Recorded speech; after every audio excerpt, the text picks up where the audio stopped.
guys, I share coming at you today with another Raid Shadow Legends Champion guide, this time on ALSGOR CRIMSONHORN, a relatively new legendary Barbarian Force Affinity champion who's also the companion or partner champion to Jetney the Giant. So, first, a couple shoutouts to you guys for requesting this champion. We have Heavy Robot. Can you do an ALSGOR in Eleanoril? I got them and I have no idea how to build them. Eleanoril coming really soon. I'll try to make that happen next week because she's such a, I guess, like an essential champion, talking about poison combustion, how efficient that is in terms of a farming strategy for dungeons inside this game, or Doom Tower, etc., etc.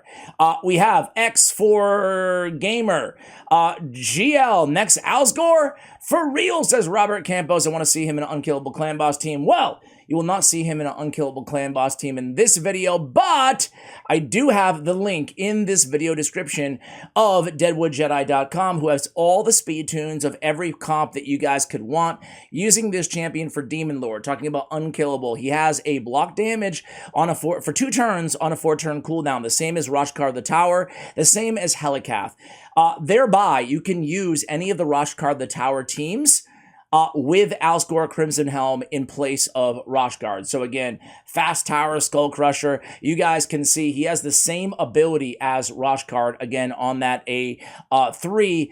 He has a heal, Roshguard doesn't, but that's irrelevant to an unkillable team, and it just helps against non-unkillable teams. So again, I will have a link to all the Roshguard teams for you guys. I'm sure Deadwood will probably update his website soon with ALSGOR CRIMSONHORN comps specifically as well, but I figured the best route would be to refer you guys to these teams. They have the entire instructions. If you haven't checked out deadwoodjedi.com, you need to, guys. Bookmark this website. It's incredible. He has all the speed tunes, all the instructions for every team as well.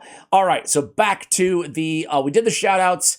Let's go ahead and pull up the champion, see what he does. ALSGOR CRIMSONHORN, Barbarian, as I mentioned, Force Affinity champion. Let's see what the reviews say about this champion. Man, the reviews are very, very glowing, and for good reason. He's a very under-the-radar, sneaky good champion. I was incredibly disappointed by his companion champion, Jetney the Giant, but he is really solid. Of course, he wasn't the fusion, or of course she was, right? So on his A1, guys, Thunderous Maul attacks one enemy, heals his champion by 20% of the damage dealt, and then has a 60% chance to win booked, and we definitely want to book this champion. We need to book this champion, really, to utilize him, especially because of that A3, right? But when booked, 60% chance of increasing the duration of 2 random debuffs on the target by 1 turn. On the A2, Crack the Sky attacks all enemies, 100% chance of removing 2 buffs from all enemies. Kind of like a mini Mighty Uko type A2 ability with a heal. Plays a continuous heal on all allies for 2 turns on a 3-turn cooldown, again, when booked. That's the bad news on this champion. He definitely in my opinion, he requires books. If you're going to max him, if you have a use case for him, certainly be the judge of that after you see today's guide, right? Anyway, also has a 100% chance to remove all buffs from all enemies, even if this attack lands on a weak hit. If Jetney the Giant is on the same team, I have to say that's an incredibly strong addition to this ability. But again, I'm personally not a fan of Jetney the Giant, but if you are and you happen to have both of them, go ahead and run them, right? On the A3, Resounding Rally. This is a fully heals a target ally and block damage on all allies for 2 turns, again, on a 4-turn cooldown when he's booked out. And then Trammel, a very, very cool passive. When attacked, 50% chance to place the big version of decreased speed debuff on the attacker for 2 turns. 100% chance if Jetney the Giant is on the same team. He has resist in all battles by 60 as an aura. All right, let's go ahead and take a look here at ALSGOR CRIMSONHORN on hellhades.com. Overall champion rating at 3.5. They do give him a 3.5 stars on Hydra, and I see in their big write-up on him too that they mention Hydra as being a great area to consider on this champion. I would respectfully, it's hard to say I disagree, right? Because A2 is fantastic, but I'd be very cautious on running him for the same reason as Helikath, right? Against Hydra. If those block damages get stolen, there's nothing that ruins a Hydra run like getting a stolen block damage on a Hydra head. That's why, to me, it's always risky to run a block damage champion. But of course, if you can make it work, go ahead and do that. Of course, he also has the potential to, get that block damage stolen and then come right back around and remove it again on the A2. So there is some mitigation to that risk. However, to me, it's still pretty dang risky. I will say that his A2 is good against Hydra. Removing buffs is always a good thing. He can help heal your team as well, which is nice. And then that Trammel passive is very good against Hydra as well. But again, it comes at a cost. You guys be the judge. But personally, I am not using him in Hydra Clan Boss. I would love to hear from you guys, though, especially if you have him and you do like him in Hydra. What am I missing? How do you get around that? Do you just not use the ability? What do you do there on the resounding rally? And if you're not going to use that ability, is it worth having a slot, that all we're doing is removing 2 random buffs and placing some decreased speeds? I'm not sure. I guess it depends on your account and where you're at and what teams you have. Maybe he's good turning off that A3 on an account that barely can field 3 Hydra teams, like a little bit more early game. So there's always a use case for a champion like this, I would say. It just depends on where you are in the game. All right, so guys, my favorite places to use this champion are, frankly, the Arena and Iron Twins, or as a progression support champion. Oh, I did want to show you his multipliers as well. He's an HP-based champion, 026 on the A1, 027 on the A2. Not much damage at all coming from this champion. Thus, I am not building him to be a damage dealer. I've tested him out with full crit damage, etc., full crit rate, and I just wasn't. I mean, he's not dealing damage like a Bybald of the Thorn or anything like that, anything close to the bigger HP-based damage dealers, the Magnars of the world. That's not his best use case, in my opinion, but Iron Twins, he's fantastic. I run him alongside Demitha and Helicath all on the same team. This is my Iron Twins final stage team. Helicath, ALSGOR, Godseeker and Eerie, Geomancer, and Demitha, so I don't even have it speed tuned. I just throw them all in there and it works, like 3 block damage champions. It's good. What I do though, is I stagger the abilities. So I go in team setup. I'll show you guys in a moment, so I'll save that for later. But here's the build that I have. I have an arena build on ALSGOR CRIMSONHORN, but it also works in dungeons or anywhere else. So I have him in a bolster set, and I essentially run him kind of like a Mighty Uka mixed with a Helicath hybrid. It's actually a great strategy that I think you can even use in the end game. Like, you can use him easily in plat or in silver and even gold live arena. I think that highly of this champion in the arena. He's not a champion that gets mentioned much, but first of all, these are just annoying to have the decreased speeds if you don't have luck debuffs up on the enemy. Increasing the duration of 2 random debuffs is kind of handy too, but it's really all about the A2 and the A3. Again, we're removing 2 buffs from all enemies and healing at the same time. It's not a bad ability, just to be careful of polymorph, obviously, but it's good to have a chance at removing Stone Skin at the beginning of a match as an opener, or you can just come right in and place the block damage on all allies for 2 turns, and that full heal, again, that's really beneficial, especially on a go second team that you're going to need to heal your allies throughout the duration of a longer match, right? It wasn't until I got like Wither the Crowned and Marichka, like the OP healers of the game, that I recognized in the arena just how much having a great healer can add to your team's win rate, right? And ALSGOR definitely is that. A full heal is really solid. Don't get deterred by the fact that it's only 1 ally. A full heal is a full heal. Like, you can, it's handy. It's come in handy so many times for me, and I've played with him quite a bit in the arena. To that end, I do have him kind of built for the arena, but again, anywhere else. We can go offense tree if we wanted to instead of defense tree, and instead of picking up Eagle Eye. So we could come down offense and go down to War Master to get a little bit extra damage out of this champion, but to me, I don't know. I mean, we got a lot of damage dealers in this game. Let them handle the damage. Let him be a support phenom, a support beast. I went down here. I picked up Retribution. I did pick up Improved Parry. It came down the right-hand side as well. I did pick up Rejuvenation as well. Increased the amount of healing and value of shield this champion receives by 5%. Not too bad. And then I wanted both Lasting Gifts and Master Hexer on this champion. I would advise you guys consider the same. Lasting Gifts is going to have a chance at extending the duration of the continuous heal, thus making that heal, well, really good, right? A lot more bang for our buck. And that's the only way to extrapolate more healing out of continuous heal buffs. I said it like the last video as well, so I'll try not to repeat it every video, but these masteries don't work on continuous heals. Healing Savior, Lay on Hands, Merciful Aid. So you're better off if they only have continuous heals, or in this case, we have a continuous heal and a complete heal. Complete heal is a complete heal. There's no need to get extra healing on a complete heal. So the healing masteries are worthless on this champion. I feel like most players might make the early mistake of saying, wow, he's got a lot of heals, it'll just come down the left-hand side. No. We're better off going for accuracy. I also have rapid response. The Master Hexer, again, is to extend the decreased speed. I think I already said that. And then Eagle Eye to min-max, or to max out his accuracy as much as humanly possible, especially for the arena where accuracy has no ceiling, right? So 466 is not bad for accuracy, but we could even stand to go quite a bit higher in the arena. I do want to make, in terms of stat priorities, I want accuracy, speed, and survivability.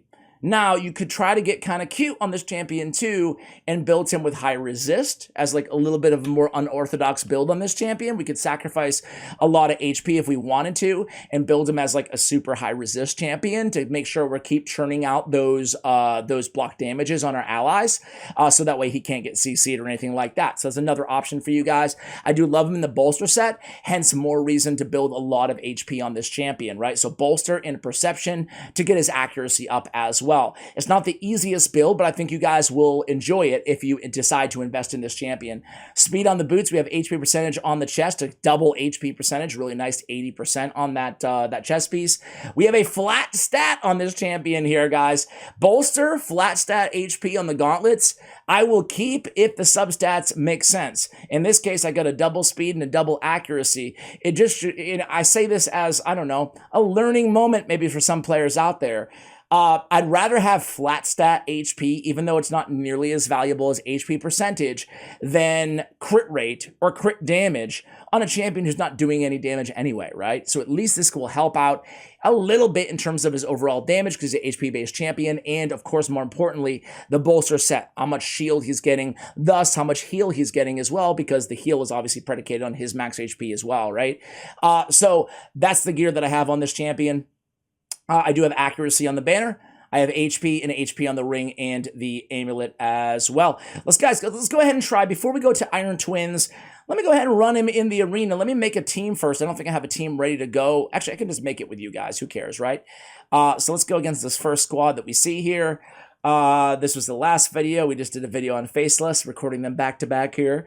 A little behind-the-scenes action. I figure we could have some fun here, guys, and maybe go with a Mighty Uko lead, right? And we can have the double, but let's do it this way. This is kind of crazy because it's crazy talk, but let's run like all these hybrid options together that we're talking about.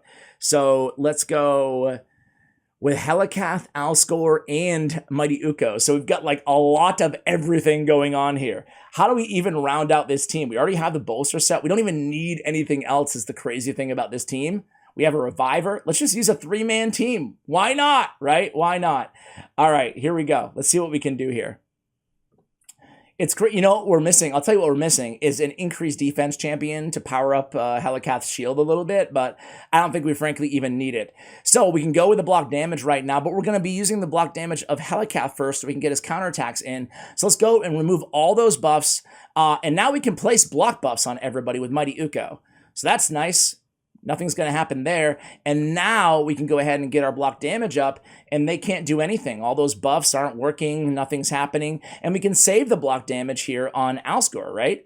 So not too bad there, hitting for 18k on, granted, Force Affinity against a Magic Affinity champion, a squishy one at that. So don't read too much into that, but I mean, that's it. That's all she wrote. Really kind of a cool team here, huh? It's only 3 champions, but I think, you know, it's just one arena battle, but I think you guys kind of get the point of all the cool things you could potentially do with this champion. Let me go against kind of I don't think I've ever attacked. This is crazy to say, but I've never attacked Graz or Iron Gut inside the arena. Let's give it a try, guys. Let's give it a shot. All right, so here we go. It's nice having 2 buff removers as well. Now, this is an interesting one, right? What do we want to do here? I kind of want to save 2 shots at removing buffs, but I also want Helikath's A3. Yeah, I'm just going to do it. I'm just going to A1 to open up things here. And then I'll come in. Hopefully we can remove that stone skin. We don't, but we do place block. But no, I forgot that he has the... All right, it's cool. Now we get the block damage. Now we'll get the counterattacks. He did get provoked there. So again, if we had that high resist build that we spoke about, we'd be looking pretty good. I'm not a big fan of Iron Gut personally inside the arena. I think he's one of the best PvE champions out there. One of my clanmates just got him. Look at Mighty Uko. Just like, yo, guys, I'm stealing everything, including the counterattacks. We don't mind AoE attacking into counterattack, guys, because we have block damage up anyway. Frankly, this team's going to have block damage up all the time, right? We're going to come in here and remove some buffs.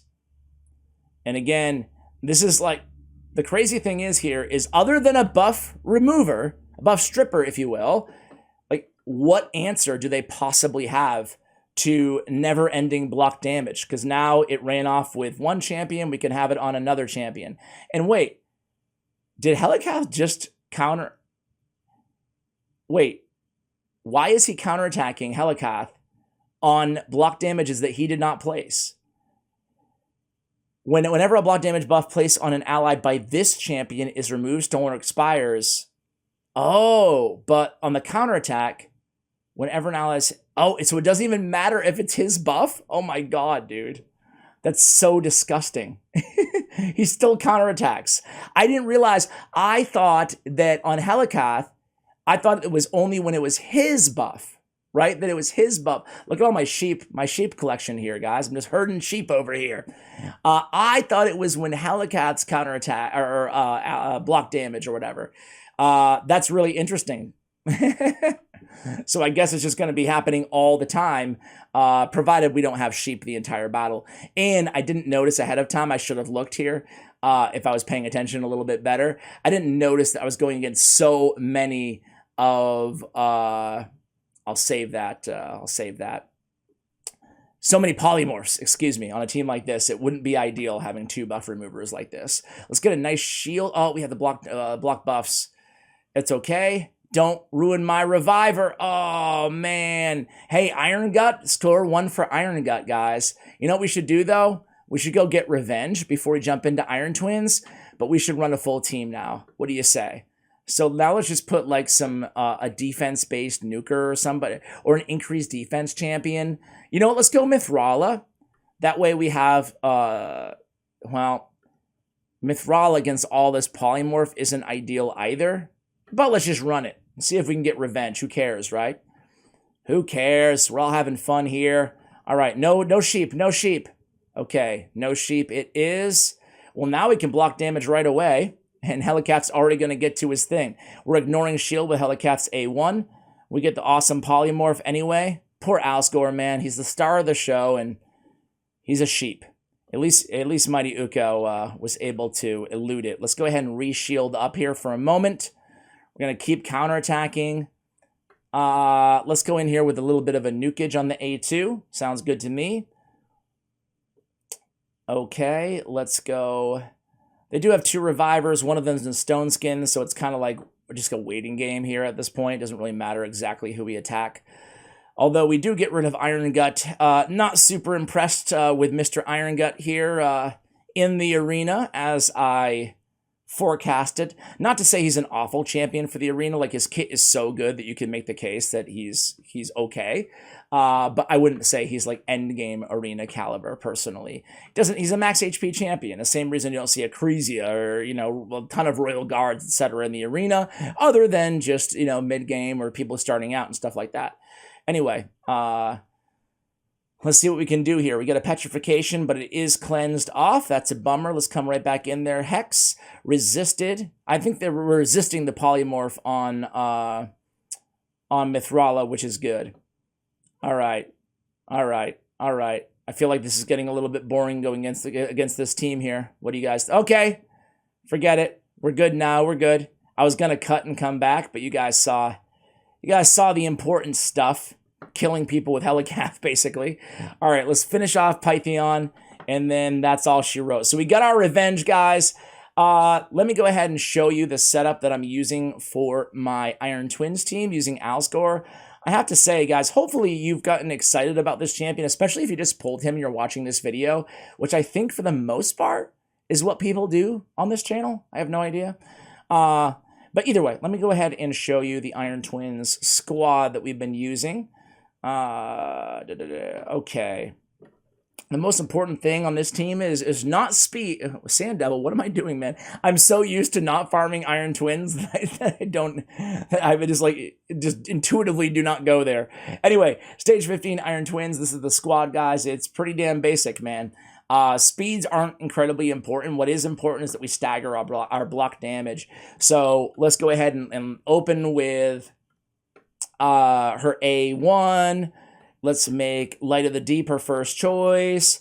ALSGOR, let's go ahead and open with the A2, Crack the Sky, first choice, and then Helicath open with his A3. So basically what we're doing here is we're staggering all of our block damages, and then everything else is fairly irrelevant. We just want to make sure we're not using block damage when somebody at the same time as somebody else, ergo leaving us vulnerable to, you know, not having block damage up at any portion of the fight. So Geomancer's just going to land his HP burn. We're going to get all that reflect damage, and it's as easy as that. I think, frankly, I think that Iron Twins is one of the most boring areas in the game, and it's incredibly boring to watch this run as well. So I'll come back to you guys in, when this one is over, and then we'll go ahead and call it a wrap on this video. Hopefully you've enjoyed this guide on ALSGOR CRIMSONHORN. Really freaking cool champion, man. Again, I think he's one of the more underrated champions in terms of just, I don't hear anybody ever talking about this dude who's been released in a while inside the game. So I'll come back to you guys. You can see how it's staggering really nicely, our block damage. Come back to you guys when we end this run. Might be like 3 or 4 minutes. Be right back. And here we go, guys. There it is, a victory. Sorry, I came to you guys a little bit late there, but obviously Geo putting out the damage, and then just the trio, if you will, running support in terms of the block damage. And look at those heals standing head to head with Demitha, who I guess you could say is only an epic champion, but they're both great healers as well, which is definitely something that differentiates him from Helicath, as we spoke about earlier. Not necessarily a better champion, but just different considering they have a similar ability on their A3. So guys, that's going to do it for the ALSGOR guide. Hopefully you've enjoyed this. Keep the champion guide requests coming in the comments below. Much love, and as always, take care, guys.